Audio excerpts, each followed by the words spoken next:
discussion, and it's dealing with musical preparation. Just my system for um, going into any situation and being prepared. Like really being on top of your game when you come to the first rehearsal, even if it's a new situation, just not sounding like the new guy. And then I'll answer some questions and all that stuff. That's cool. Cool, cool. All right.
Just take control. This is a story about control. My control. Control of what I say, control of what I do. And this time I'm gonna do it my way.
Thank y'all. Thank you.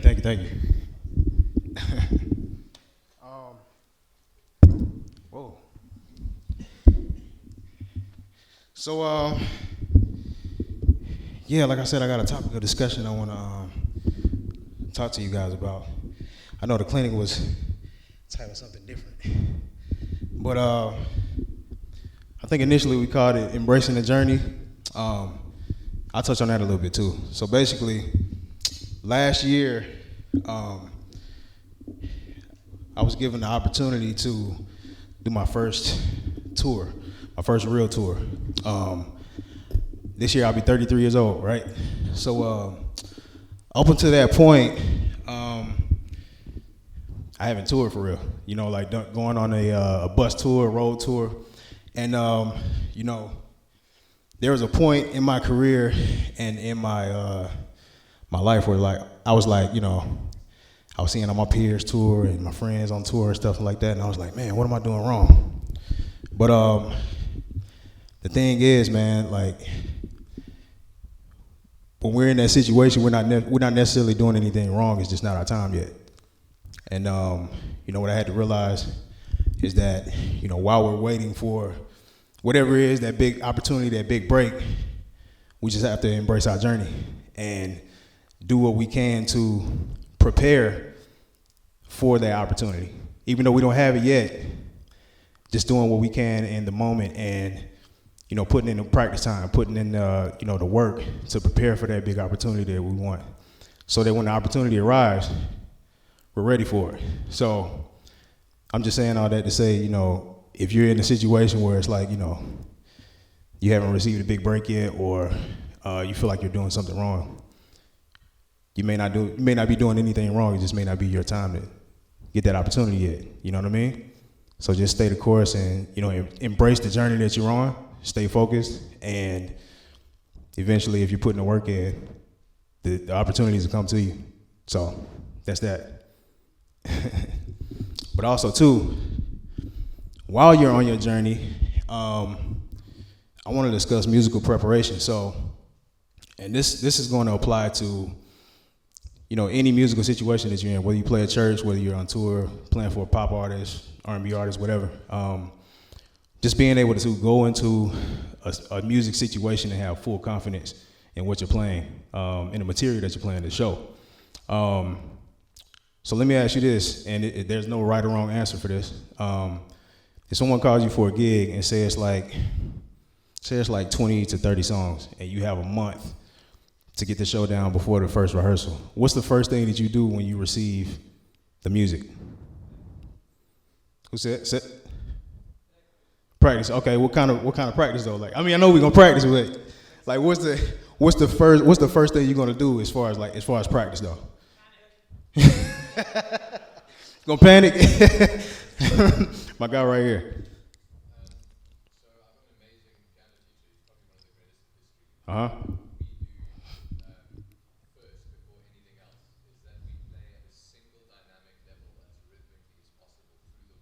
Gotcha. Mm-hmm.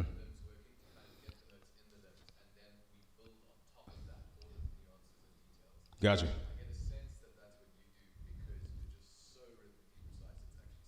Thank you, man. So when you do that, do you have sheet music or anything that you're looking at? Okay. Gotcha. Okay. So if you don't have sheet music and they just send you the list of the songs and a folder with all the music in it, 20 to 30 songs, and you got a month to learn it, like what's the first thing that you're gonna do when you get that email?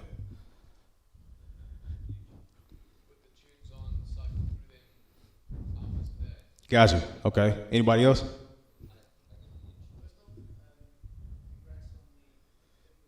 Thank you, man. I appreciate it. Thank you, bro. Thank you. I appreciate it.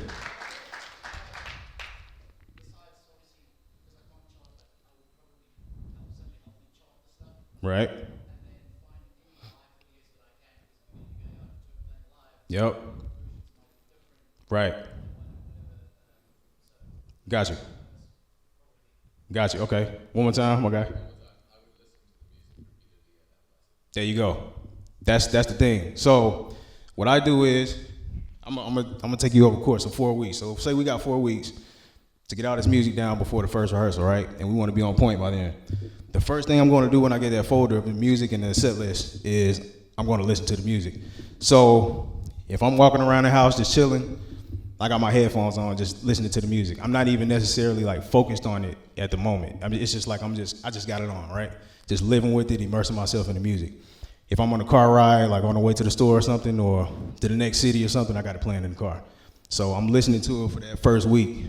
Now, while I'm listening to it, though, I already have in my mind, like, I'm already building my setup in my mind. So how many snares do I want to use? How do I want the drums to be tuned?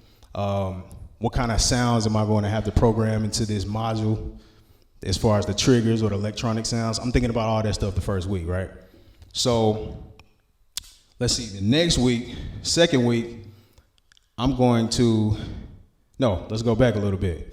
Actually, that same week, towards the end of the week, I'm listening to it, and probably by the end of the week, I'm going to start charting the songs a little bit. Now, I'm not saying like chart out full sheet music, right?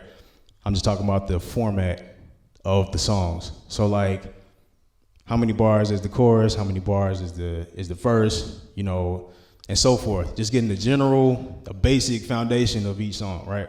And what that's going to do is, it's going to give you a visual image of what the song looks like. So anytime you hear the song, it's like in the back of your mind while you're playing, you're going to be thinking about that song and how it looks, how many bars in each section. It's just going to help you to internalize the music a little bit better.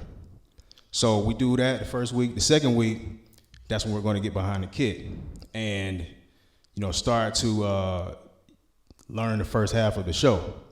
So when I get behind the kit, I'm going to set up my drums, think about, figure out my setup and, set up the drums and the snares, tune them how I want them to be tuned. And then I'm going to dial in my, my tones and my sounds into the module and stuff. So how many of you guys use, electronic sounds or triggers on gigs? You do? Cool, you do too? Cool.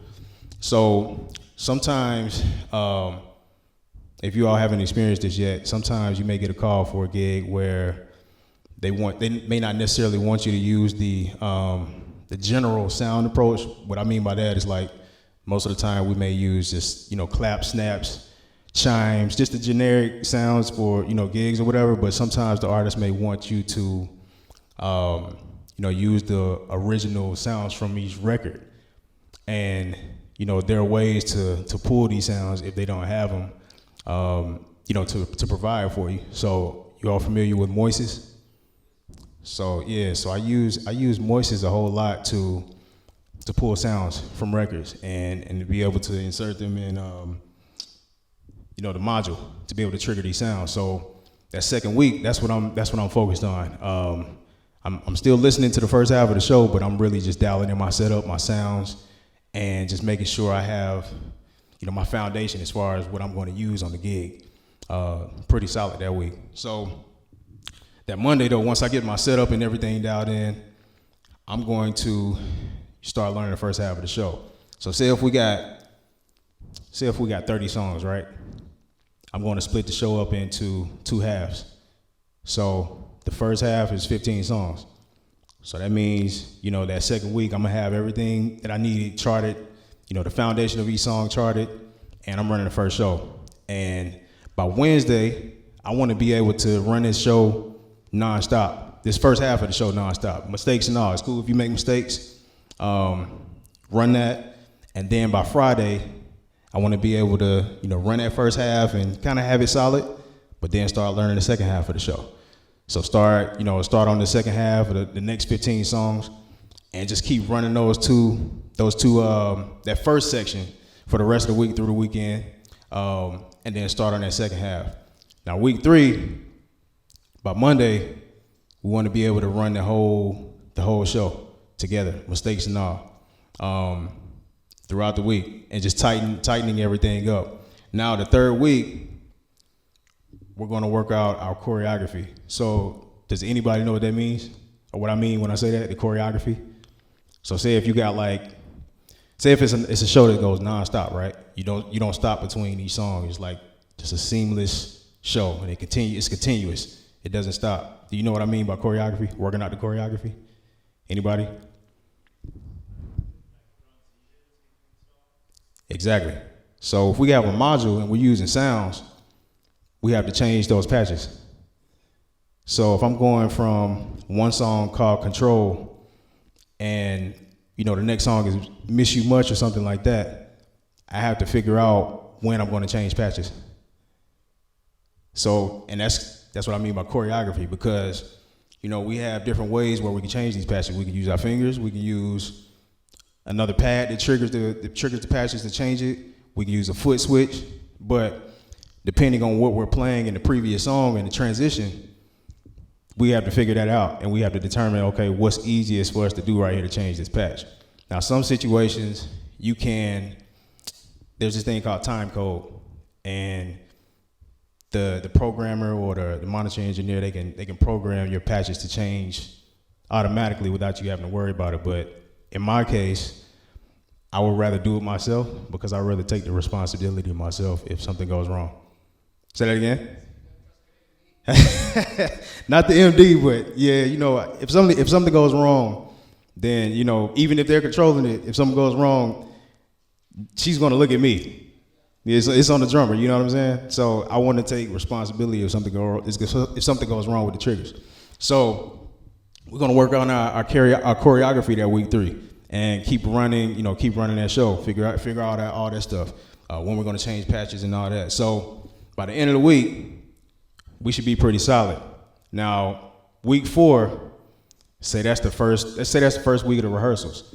So, we got until that Wednesday to nail everything down and, get it to where we're comfortable and super confident. So by Wednesday, the first band rehearsal is there, right? So by that point, if we've done everything to prepare, we should go into the situation and be super comfortable.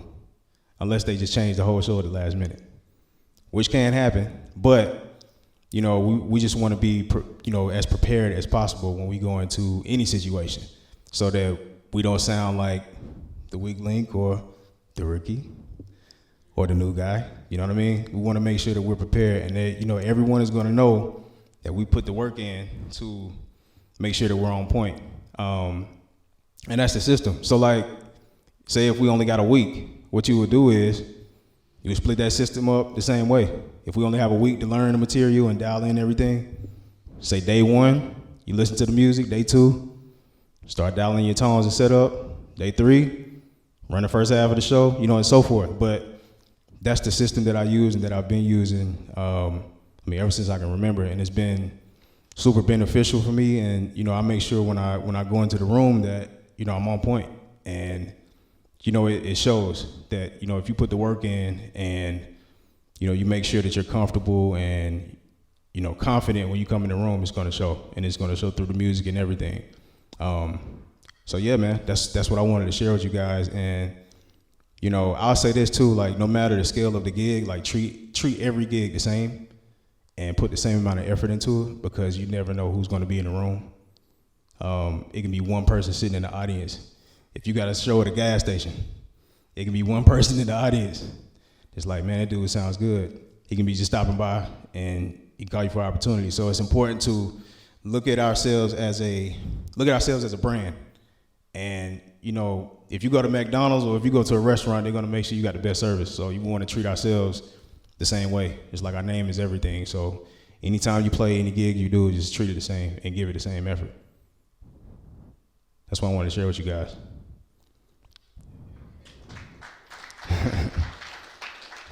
All right. Anybody got any questions? It could be about that. It could be about anything. Absolutely. I still get nervous. And honestly, though, it's settings like this where people are up close that I get the most nervous. It's real intimate settings, because they can see everything. They up on you. They can hear everything in detail. So, but yes, I do get nervous, and I'm usually okay though after that first note. After I play the first song or the first note, I'm usually good. Yep. Yes, sir. Mm-hmm. Yeah.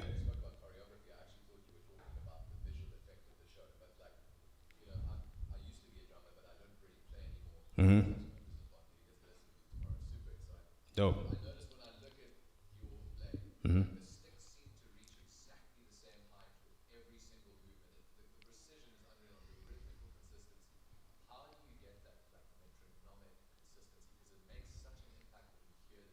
Right. Got you. So when it comes to that precision and even speed, my key for working on that is slowing everything down. Slow everything down, and when you do that, it forces you to pay attention to the small nuances in everything that you're doing. So if I'm playing like a groove where it's like ghost notes or uh, just a little small nuance stuff going on, like different dynamic levels throughout the groove or the chop or whatever, it's going to force you to develop that muscle memory. And the key for maintaining the precision is slowing it down and just gradually increasing the speed with everything. So if I'm playing, so I'll play something real quick. If I'm playing something slow, um, and like just gradually increasing the speed, then you want to make sure that this thing is staying clean. And if it's not, you want to dial it back some and just take your time with it. So let's see.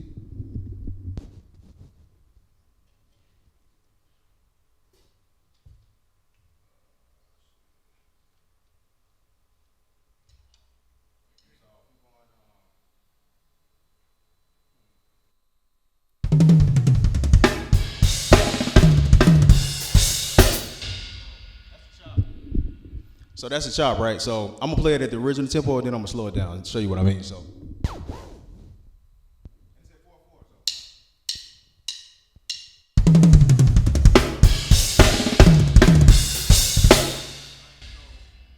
slow that down, and I'm gonna show you how I get it clean. So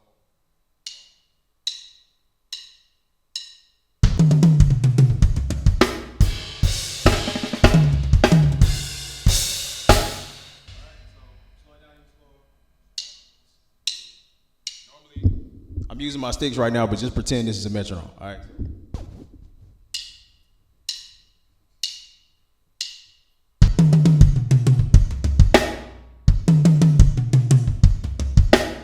Slowing it down real slow, getting it clean.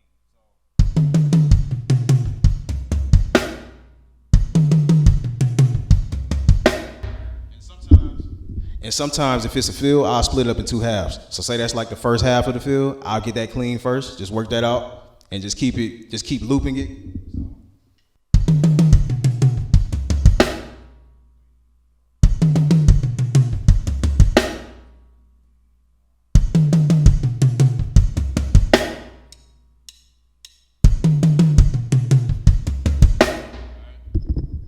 Now I'm gonna go to the second half, right?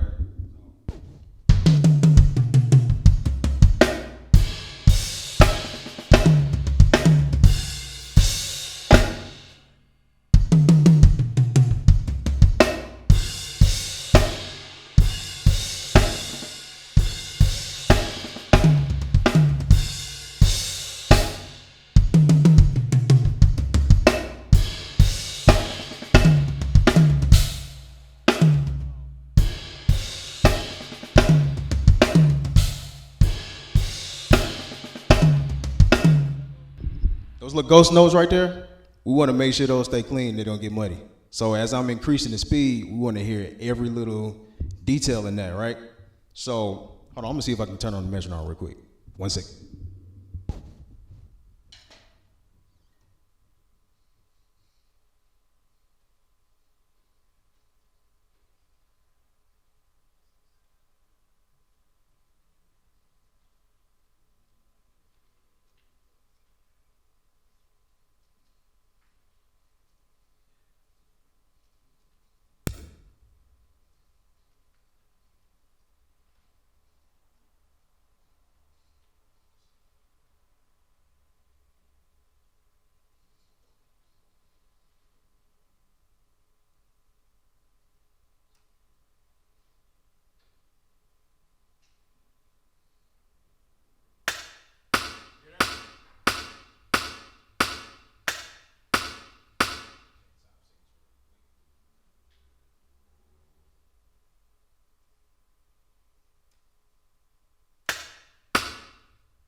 Okay, so right now this is at 60 BPM, all right?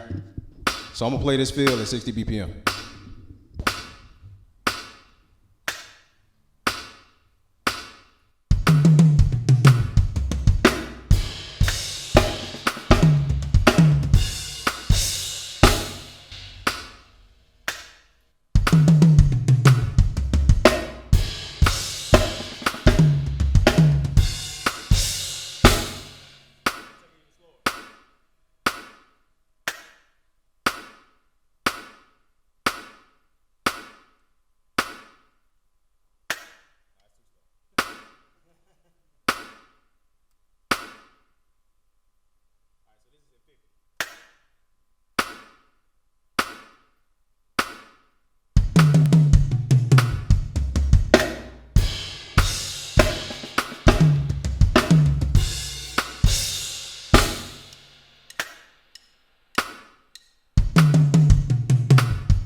I'll increase it by 5 or 10 BPM each time.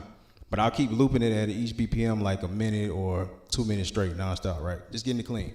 So now I'm gonna go to 60.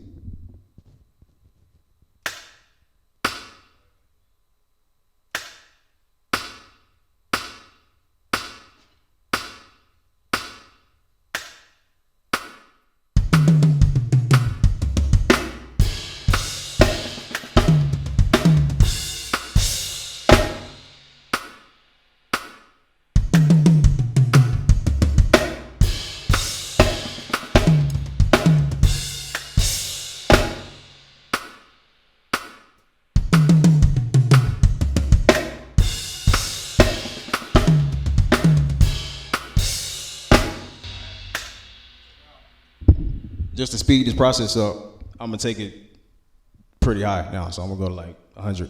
But normally I would take it 5 or 10 BPM each time, all right?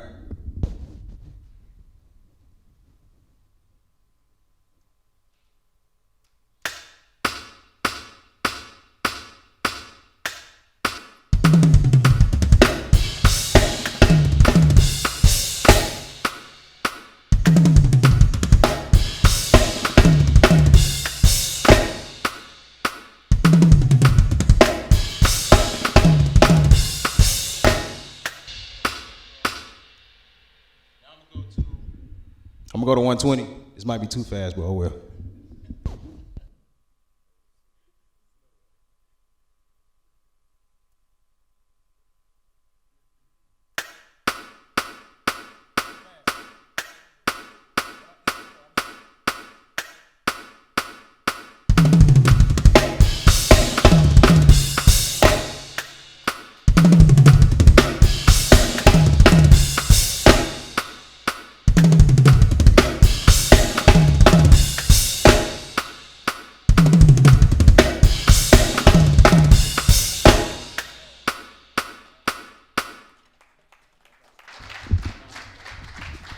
So now I'm gonna go to a tempo that I know is too fast, and I'm gonna just show you what I do. All right. So.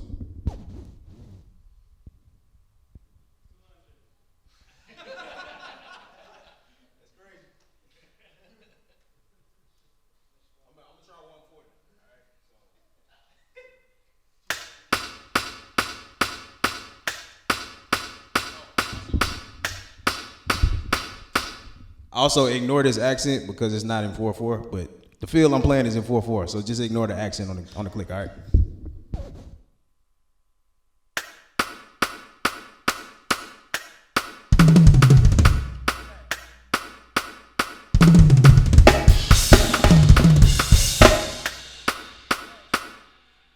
So in this situation, like say if you play the field and it's too fast, I'm gonna go back. I'm gonna dial it back to 10, about 10 BPM. All right. So I'm gonna go back to the tempo I was at that was most comfortable, and I'm gonna work it there for a minute.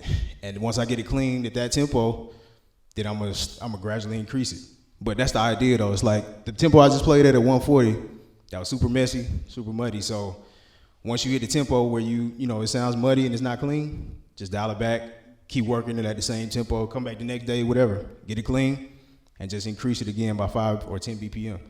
And that's what I do for, just being precise and even speed. It's almost like you go to the gym, it's like you don't go straight to the gym and bench press 400. You know what I'm saying? You gotta work up to that, and it's the same approach. It's like just taking your time with it, making sure that it stays clean, and gradually increase speed.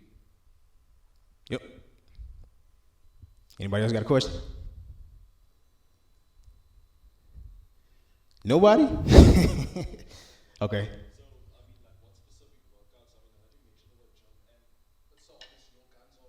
Yeah.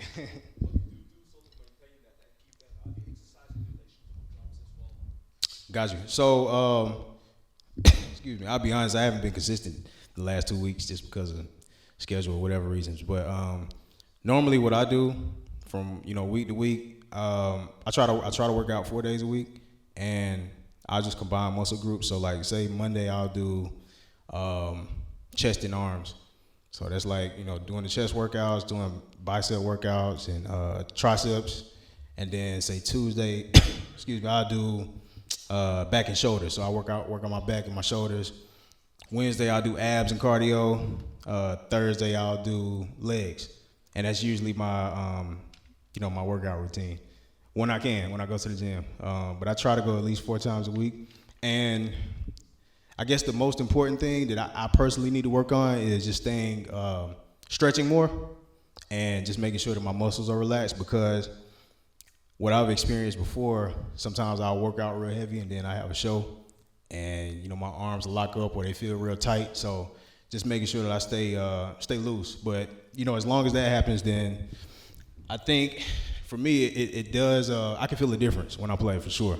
It feels like I play a little bit more effortlessly when I do stay in the gym. I can really feel it in my my legs and my arms. I mean, those are the limbs we use anyway, but it definitely helps when I'm playing. And then also if I'm doing cardio, if I'm running, if I'm walking on the treadmill, doing like 2 to 3 miles a day or something like that, I can definitely feel it helps with my stamina and endurance when I play as well. So I think it's definitely beneficial for sure when it comes to drumming.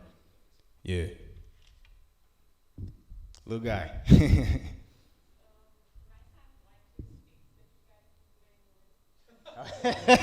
I got you, man. I got you. Okay. Oh, my God. So what do you do to get your hands like really fast? Like especially if you say playing a single-handed, like playing a groove. Yeah. Really fast. Got you. So hand speed, but especially single-handed. Okay. When you say single hand, what do you mean? I mean, I know what that means, but like a groove, like playing. Oh. I got you. So like if I'm playing a ride, like singles and stuff, got you. I think it has a lot to do, first of all, with the technique you're using, because my like if I'm playing a groove, I'm normally going to use just like a hi-hat groove. Then I'm gonna use my normal grip, which is American grip. Like that. So this is German, palms down. That's German. This is American. That's French, right? So normally when I'm playing the grooves, if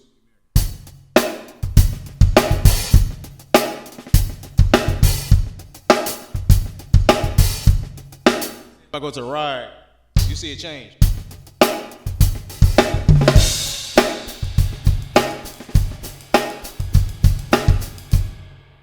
So that's French grip. So the way I would work on that is like, if you're having trouble, playing singles on the ride, I would just use this technique and just keep working that out. And I know some guys, it's this exercise they do, and it's like they'll go like, I don't know if it's exactly like this, but it's they'll like use one finger at a time. It's like an exercise. So they'll go 1, 2, 3, 4, 5, 6, 7, 8. 1, 2, 3, 4, 5, 6, 7, 8. 1, 2, 3, 4, 5, 6, 7, 8. And then all of them, and then they'll go backwards, work it backwards. So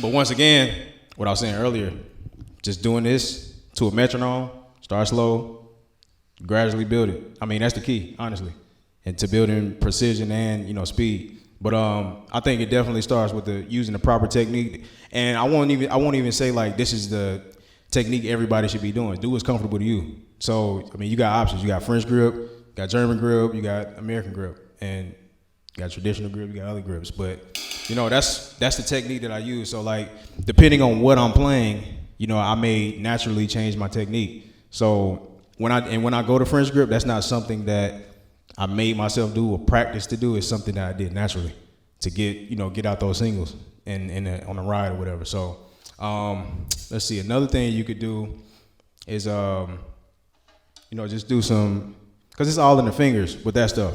And the same thing you can go through a snare exercise or something like that. So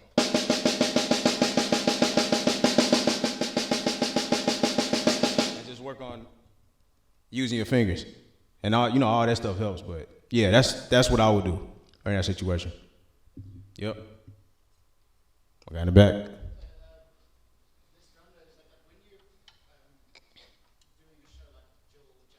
Uh-huh.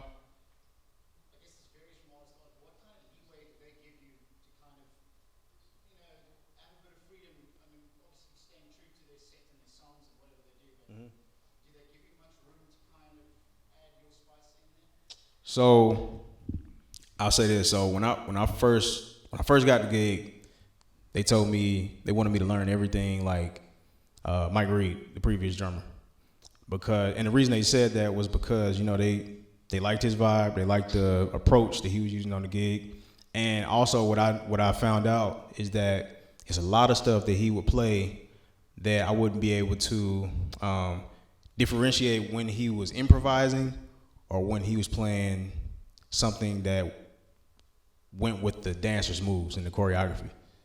So when I went into the situation, I'm like, okay, so I'm going to learn everything like he played verbatim, feels and everything to the best of my ability.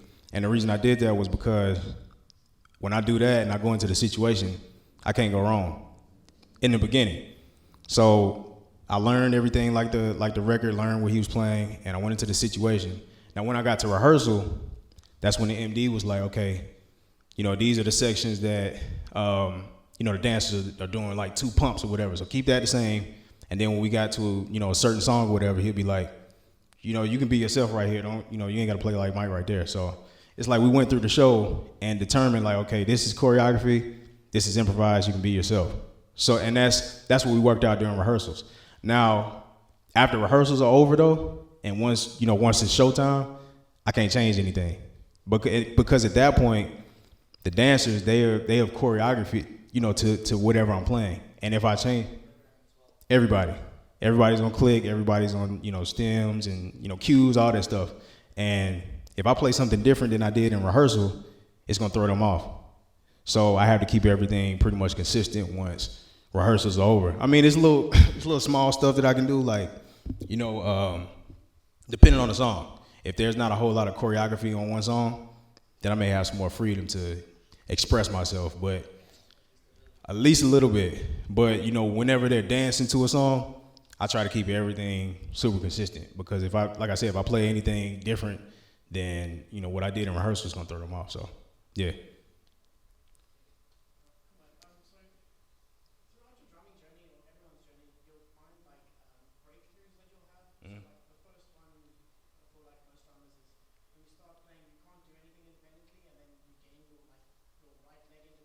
Right.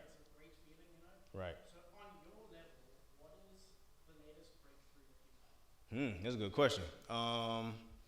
Let's see. Man, I'll be honest. So up until this point, I've never had a situation where I had to memorize like a bunch of choreography hits and be able to change patches on the spot and stuff like that. I've never had to do that. So, and the MD asked me, he was like, how well are you with, triggering and, your trigger game, that's what we call it. And that's basically, entails everything, like the sounds and, being able to switch patches in the show and stuff like that. I've never had to do that. So I wasn't sure. I mean, I knew I could if I put the work in, but when I put the work in and I was like, okay, I can do this on the spot and pay attention to the show. So for me, that's my latest breakthrough, is being able to do that. And then, going from a pop gig and then coming back and playing jazz fusion, I was worried about that because I'm like, what if I get out there and I lose my dynamics and like my feel and everything. But for me, being able to create a balance between those situations and like knowing I can go here and in the pop gig and then coming back to the jazz thing too. That's another thing that is a breakthrough for me because I just wasn't used to it. You know what I mean? So that's my latest breakthrough. Yeah.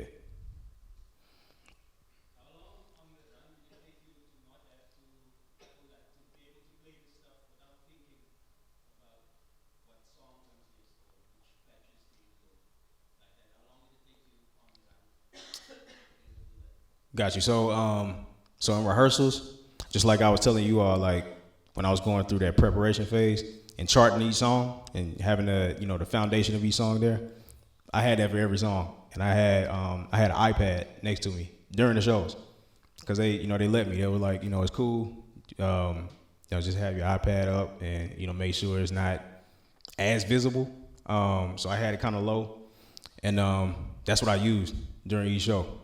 Maybe like the first, 5 or 6 shows, I was able to, use that just to make sure I wasn't missing anything. So it took me like 5 or 6 shows to really get comfortable and take the iPad down. I would say like even when I was using it though, I wasn't necessarily even looking at it a whole lot. It was just there for comfort, to be honest, and just in case if I like forget something, then I can look over and have a little cheat sheet. But it took a few shows though till I got comfortable with it. Yeah.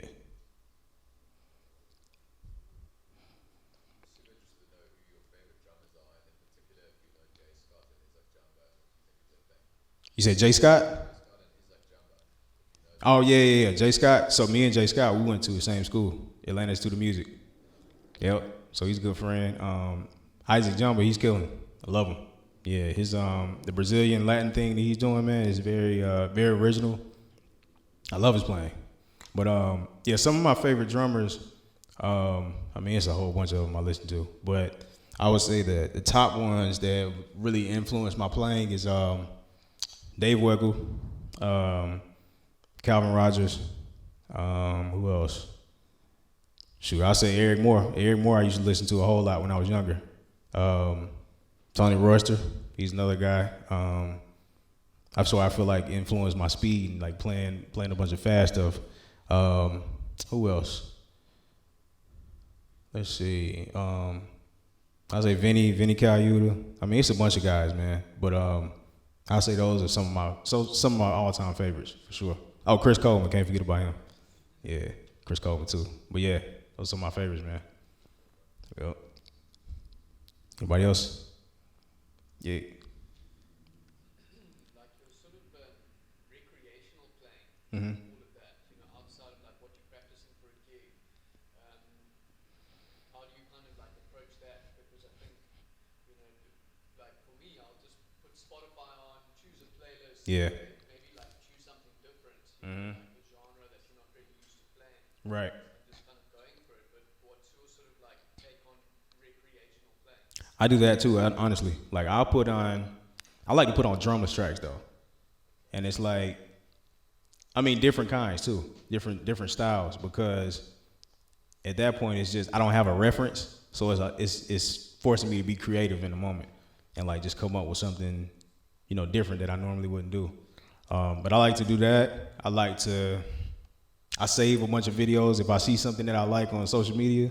I'll save it, and whether it's a drummer that's playing something I like, or if I hear some music or a song or something, I'll save it and come back to it later when I do have time to do practice or whatever on my own, and I'll go back to that stuff and just transcribe it or try to play it by ear and figure out what they're doing, and that's the stuff I spend my time on. And then in addition to that though, I'll try to keep in mind the stuff that I may play in the show or something, whether it's with my band, with Janet or whoever, that made me feel uncomfortable. and I'll work on that stuff to make sure that by next time I won't have that problem. And that's my approach though to practicing. Like when I get time to sit down and practice on my own, that's the stuff I work on. Yeah. Anybody else? Yo.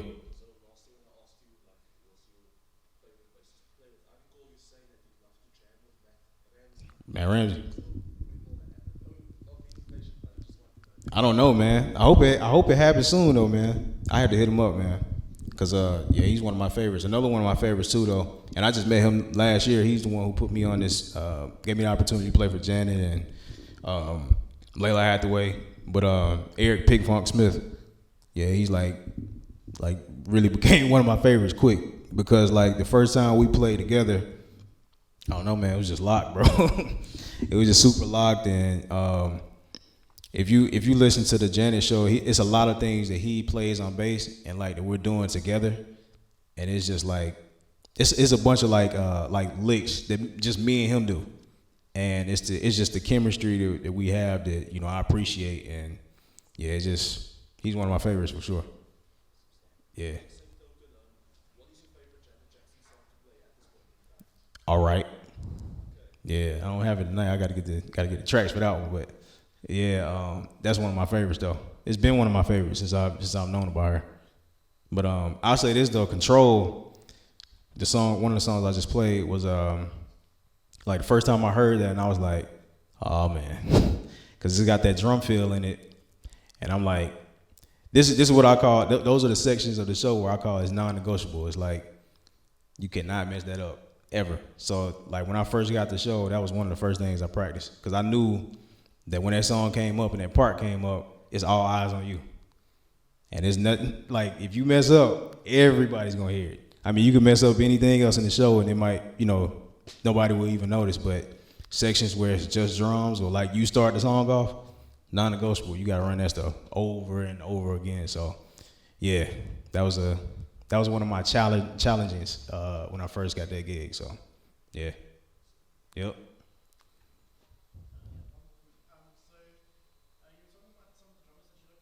Mm-hmm.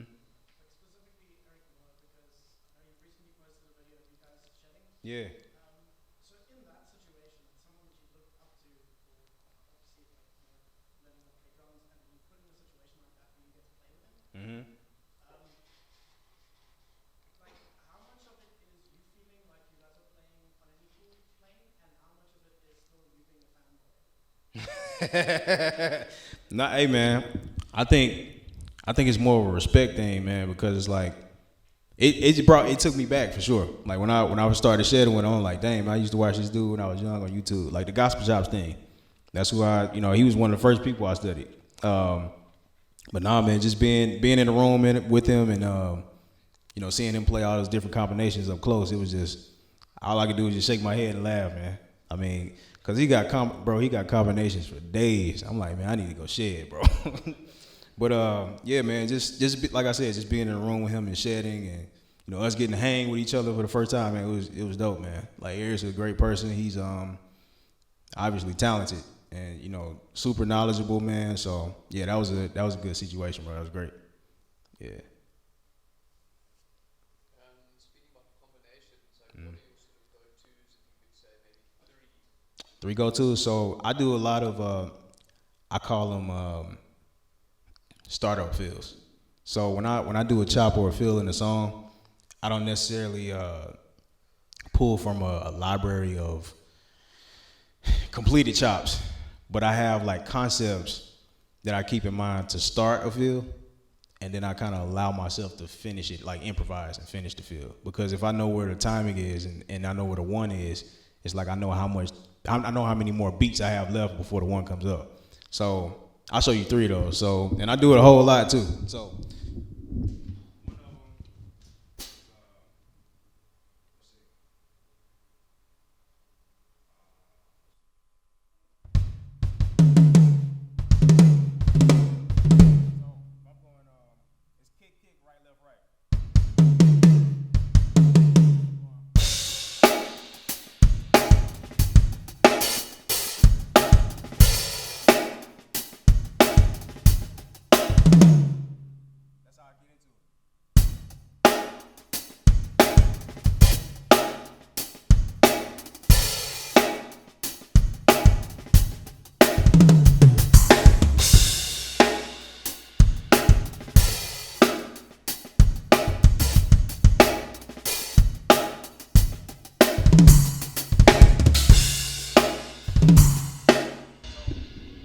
And you could do that off of the rack tom, or finish it on the splash or something.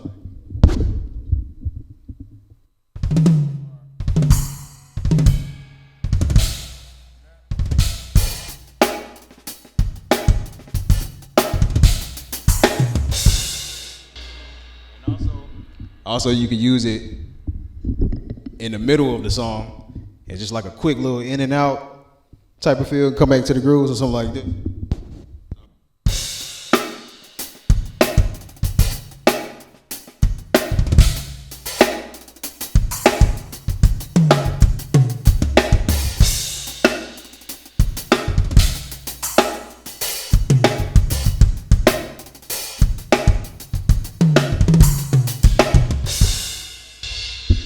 So that's one. Another one that I do, and I do this off of the ride cymbal a whole lot. It's kind of similar to the one I just did a little bit, but I'll show it to you.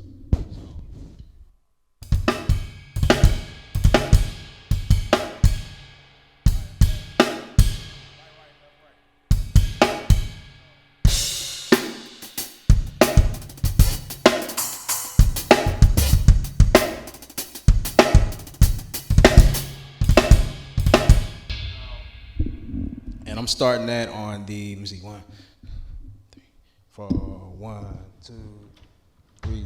Starting on the 3, I believe. Let me see.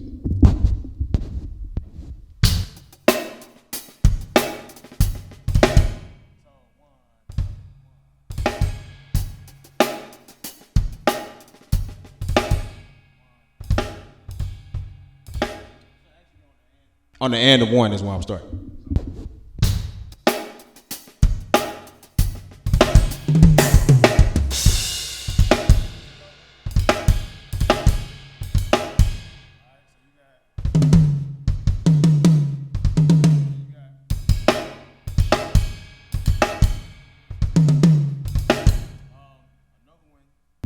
Let me think of another one that I do real quick.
So that's 3, but that's what I keep in mind. It's like that's the stuff I think about when like a section for me to play a field is coming up. It's not necessarily like a field as in a whole field, but it's like, how am I going to start this? And like once I start it, I just kind of allow myself to finish it out. As long as I know where I'm at on the metronome or the beat or whatever, then I know how many more beats I have left to finish into the 1. So, yeah, that's my approach. Anybody else? Cool. Staff, you want to do a giveaway? Cool, so we're going to give away some stuff real quick. I'm not going to look.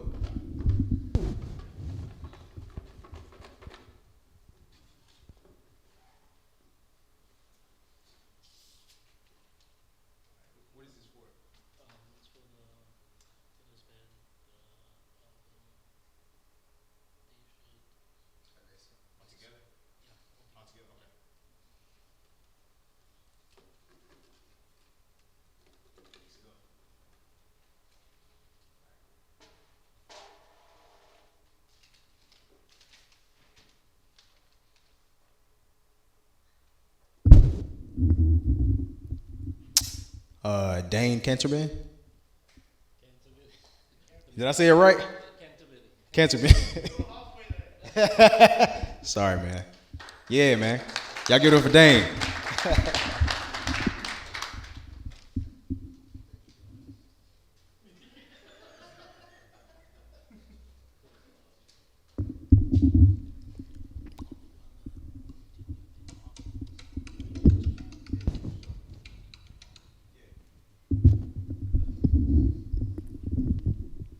Yo, that was the only one? That was it? Okay, cool. All right. So I'll play a little bit more for you guys, and then yeah, afterwards, I just want to say what's up, meet everybody, take photos, all that good stuff. It's cool. All right, cool. Without a track. Oh yeah, for sure, man. So I do like a little open solo. Haven't done that in a while, so don't judge me.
So this next track I'm gonna play too was requested by Stafford, man. He wanted me to play it, or he was gonna be mad, so I'm gonna play it.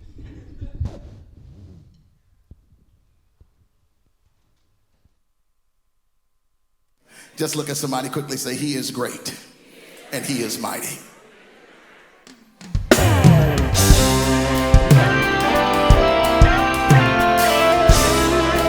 This is a good place to put those hands together, family. Come on. Great and mighty, name above names, King of glory, ancient of days, my Redeemer. You are worthy of my praise. Sing it with me. Great and mighty, name above names, King of glory, ancient of days, my Redeemer. You are worthy of. Come on, say it again. Great and mighty, name above names, King of glory, ancient of days, my Redeemer.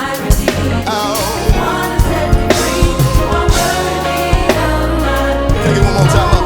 Great and mighty, name above names, King of glory, ancient of days, my Redeemer.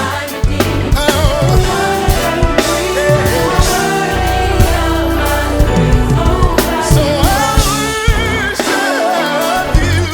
You are King. So I worship you. You are God. So I worship you. You are King of Kings. Say I worship you. You are God. Great and mighty, name above names, King of glory, ancient of days, my Redeemer.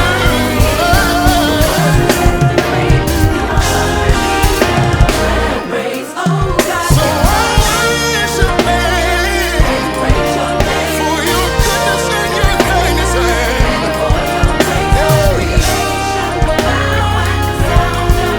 Say you're worthy, you're so worthy. Say I worship you for your goodness and your kindness.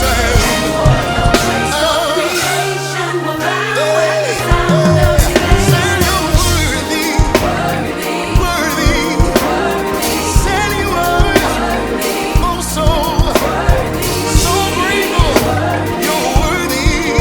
Say you're worthy. Yes, you are worthy.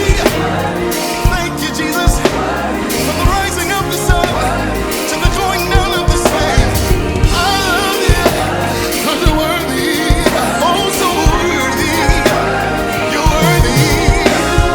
Ooh, you're faithful. Say you are faithful.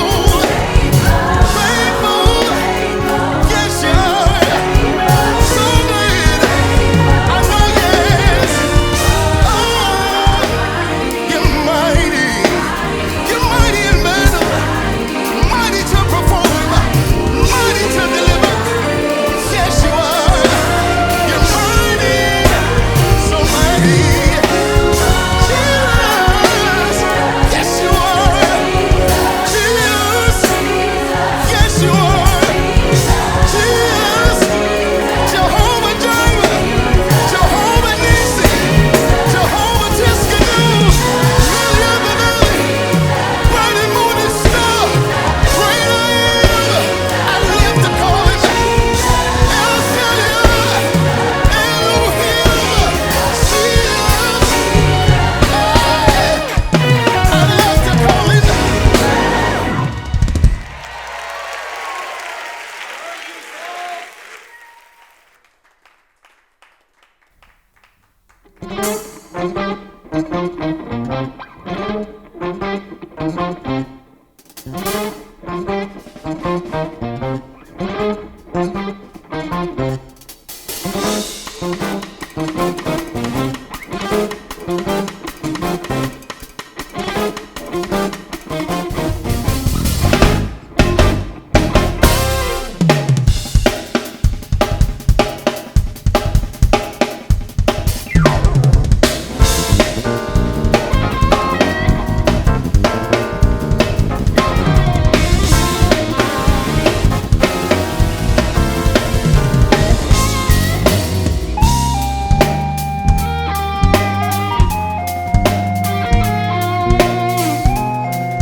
Yo, thank you all again for coming. I want to meet you guys, say what's up. So I'll be over here. All right. Yeah, have a good night, man. Oh, and thank you again, Stafford.